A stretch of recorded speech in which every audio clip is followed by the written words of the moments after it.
Manchester থেকে বাংলাদেশ বিমানের flight বাতিলের প্রতিবাদে বাংলাদেশ প্রবাসী কল্যাণ পরিষদ নর্থ ইংল্যান্ডের আয়োজনে প্রতিবাদ সভার আয়োজন করা হয় ওবিএ মিলেনিয়াম সেন্টারে।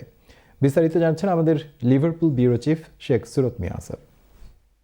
ম্যানচেস্টার থেকে বাংলাদেশ বিমানের ফ্লাইট বাতিলের প্রতিবাদে বাংলাদেশ প্রবাসী কল্যাণ পরিষদ নর্থ ইংল্যান্ডের আয়োজনে এক প্রতিবাদ সভার আয়োজন করা হয় ওবিএ মিলেনিয়াম সেন্টারে। Oldham Bangladeshi association, greater Sylhet community north west region ও বিশ্বনাথ ইউনাইটেড ওল্ডামের সহযোগিতায় অনুষ্ঠিত এই সমাবেশে সভাপতিত্ব করেন সংগঠনের চেয়ারম্যান সৈয়দ সাদেক আহমদ। সাধারণ সম্পাদক আমিন রহমান ও যুগ্ম সম্পাদক আবুল হোসেন মামুনের যৌথ পরিচালনায় প্রধান অতিথি হিসাবে বক্তব্য রাখেন সেভ ম্যানচেস্টার টু সিলেট রুটের ক্যাম্পেইন গ্রুপের কনভেনার ও ওল্ডাম কাউন্সিলের deputy leader councillor Abdul Jabbar MBA.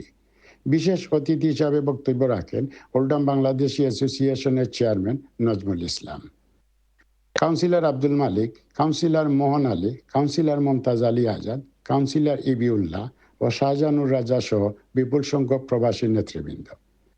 উরুজা সংকটের বাহানা দিয়ে ফ্লাইট স্থগিত করলেও ফেব্রুয়ারি থেকে করাচিতে নতুন রুট চালু করায় ক্ষোভ প্রকাশ করেন বক্তারা।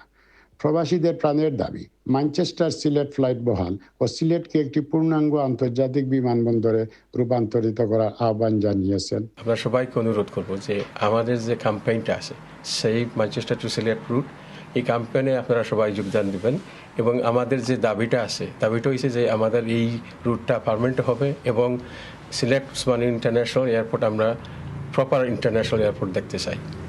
দাবি আদায় না হলে সকল প্রবাসীদের নিয়ে কঠোর আন্দোলনের ঘোষণা দিয়েছেন আয়োজকরা। এবং আমরা একটা কথাই বলতে চাই বিমান কর্তৃপক্ষকে, আমাদের আন্দোলনের মুখে ইতিমধ্যে আপনারা 1 মাস পিছিয়েছেন। আমি বিশ্বাস করি আমাদের আন্দোলনের মুখে আপনারা আপনাদের সিদ্ধান্ত থেকে সরে আসবেন এবং যদি আপনারা এই সিদ্ধান্ত থেকে সরে না আসেন তাহলে এই পুরো নর্থ ইংল্যান্ডবাসী আমরা আগামীতে রেমিটেন্স শাটডাউন এবং বিমান বয়কট সহ আরো কঠোর কর্মসূচি গ্রহণ করতে বাধ্য হব। শেখ সুরত মিয়া আসাদ, চ্যানেল এস নিউজ।